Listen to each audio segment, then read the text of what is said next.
In this video, I'll show you how to connect Stripe to FreshBooks. Start by signing into your FreshBooks account. From the main dashboard, click Settings, then open the Online Payments or Accept Online Payments section. Next, select Stripe as your payment provider and click Connect. After that, sign into your Stripe account and authorize FreshBooks to access it.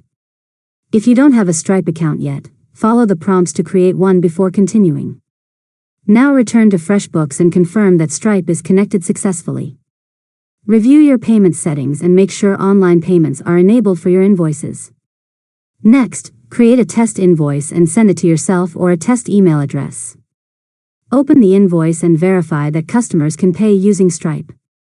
Finally, complete a test payment to confirm that the integration is working correctly and that payments are recorded in FreshBooks. And that's it. You've successfully learned how to connect Stripe to FreshBooks. If you found this tutorial helpful, make sure to subscribe to Learn Mode Lab for more tutorials.